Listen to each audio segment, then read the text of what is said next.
why music should not be free.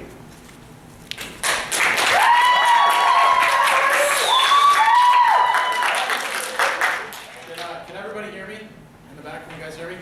Yeah. All good? Thank you, Morgan, for the introduction. Thank you, judges, and thank you, everybody who came, even if it is just for extra credit. Let me paint a picture for you. The year is 1985. You're sitting in your living room, rocking out to some tunes on the radio, when you hear a song that you really like. So you run to the record store and you buy that album made by that band that has that song that you really like. And before you know it, you know everything about this band. You love this band. This band is your favorite band. Now flash forward to 2015. Same thing, you're sitting in your living room, rocking out to some tunes on the radio, when you hear a song that you really like. But this time, you pull out your phone and you press Shazam. And within seconds, your phone can hear the song that's playing and tell you exactly what song it is. And you can go to Spotify and have unlimited access to this song without knowing either the album or the artist that made the song. Because that's the way it is now. It's all about free music. Well, today I'll talk about why music should not be free. I'll talk about why streaming websites like Spotify and Pandora Radio, which combined have a user base of almost 150 million, are in fact more detrimental to the music industry than helpful. I'll bring in statistics and show testimony from artists to show why we should actually just buy our music instead of streaming.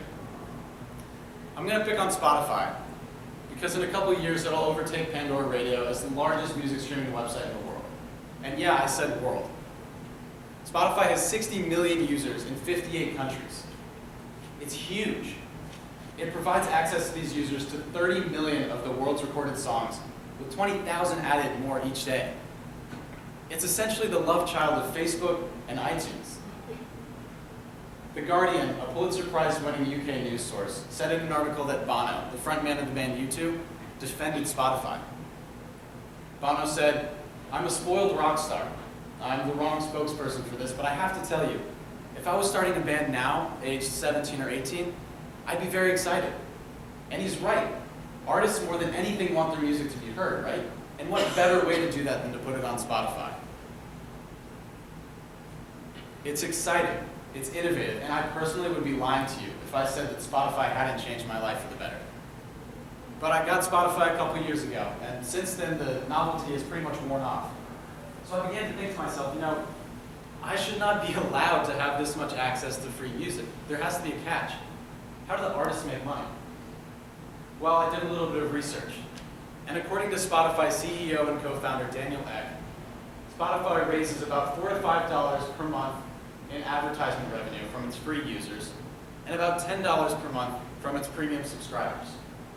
I happen to be a premium subscriber, and let me tell you, it's amazing. He says that in order to reverse and even prevent music piracy, Spotify gives back 70% of its revenue to the artists in the form of royalties. He says that since 2006, Spotify has given back $2 billion in royalties.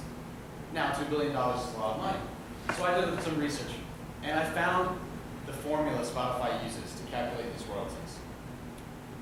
It's not as complicated as it seems, but it does take into account the number of plays an artist has and their contracts with the record labels and the record labels' contracts with Spotify. And when all is said and done, an artist can expect to take home between $0.006 and $0.0084 per stream. In other words, every time a song of theirs is pressed and play, they can expect to take home a little more than half a penny. Now, I was shocked when I found this out, because this is by far the lowest rate of anything in existence. And this is terrible for our artists. Now, David Byrne of the band Talking Heads said in an article by Rolling Stone that a band of 4 members would need a song that was played 236,539,000 20 times on Spotify in order to raise a profit of $15,000 per band member. Yikes. 236 million hits on Spotify is comparable to that of Katy Perry, and almost twice the number of any one song by One Direction on Spotify. It's got to be a huge hit. And to have $15,000 is pretty bad. Worse still is the concept of songwriters. Aloe Black wrote an op-ed for Wired magazine about his experience as a songwriter with Pandora Radio. He said, quote, "The abhorrently low rate songwriters are paid by streaming services, enabled by outdated federal regulations, are yet another indication of our music being devalued in today's marketplace. Consider the fact it takes roughly 1 million spins on Pandora to generate a revenue of $90. Now, in case you don't know, Aloe Black co-wrote and sang on the hit single Wake Me Up by Avicii. This song reached 19th overall on Billboard's Top 100 chart for 2013.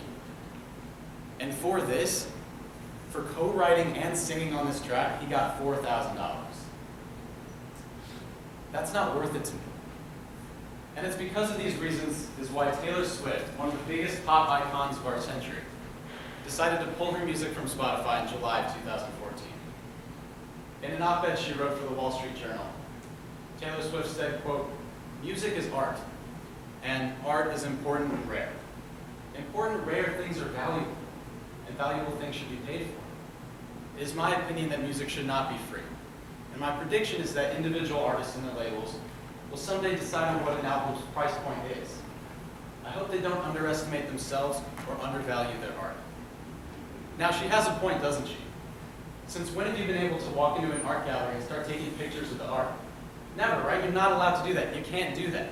So why should you be able to listen to music for free? I come from a generation, and most of you do too, that believes that social change can arise from nothing but a YouTube video and a hashtag. But ladies and gentlemen, let's go beyond the hashtag. Let's take back the music industry by buying.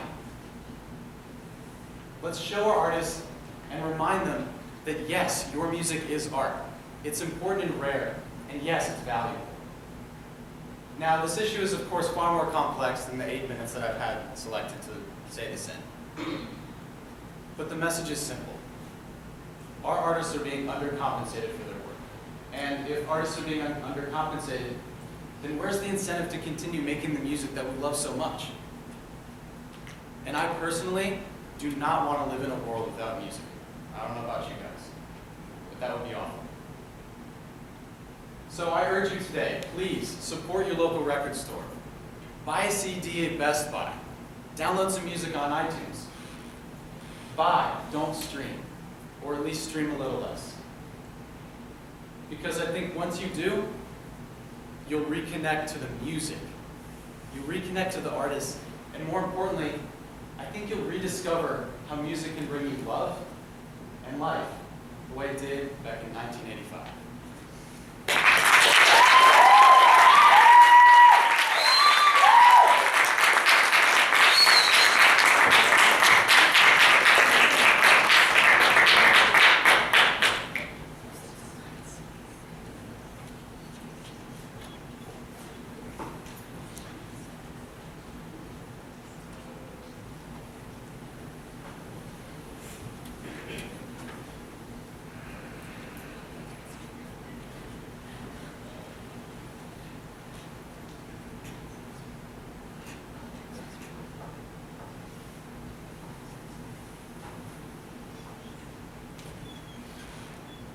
All right, Morgan, it seems like you had a big fan base in the audience, so one of you guys has to have a question. Yes. Do you have, obviously this is a huge issue and it's been an issue for a while. Do you know anything that you want to propose to kind of help, or is there any companies that are proposing a plan to help this problem? Because as you know, this has been a huge problem since, Rhapsody or some other, software did something like this. So do you have any plans to propose? Yeah, well, obviously on Spotify there is an option to pay $9.99 a month, and that definitely helps, even though that, buying music is clearly your first option here. This is the best way to help this problem, but if you don't have the money like I do, well, I do not have the money. Oh my God. If you don't have the money, buy the Spotify subscription, or I think Jay-Z is proposing the website Tidal. I think it's in its early stages, but it's a group of pretty big musicians, and I'm not sure exactly the pricing about it, but it's a lot better than Spotify. and it will increase revenue for the artists. Thank you. Any other questions? Some people would argue that entertainers and musicians are actually overpaid for the nature of the work that they do with their celebrity status. So what would be your response to that? Well, those musicians are primarily in the top 1%, and they make the money on concerts and live performances, which in recent years have gone up. So more concerts are happening, but only if you're recognized for your music, which means that struggling artists who can't get their music out there are going to have a harder time in performing live. And so it's sort of a cycle. If you put your music out there and you get recognized, you can bring in shows.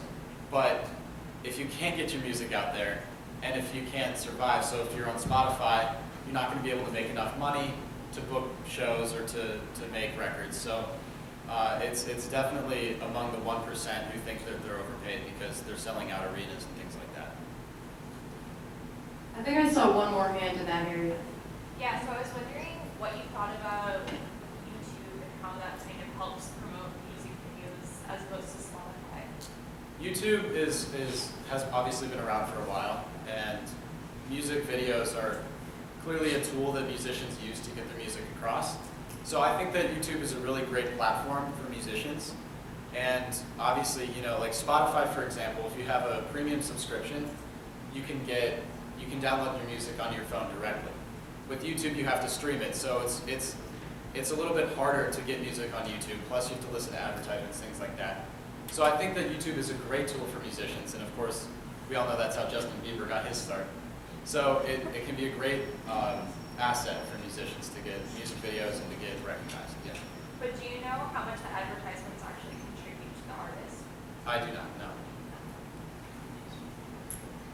All right, thank you so much, Morgan.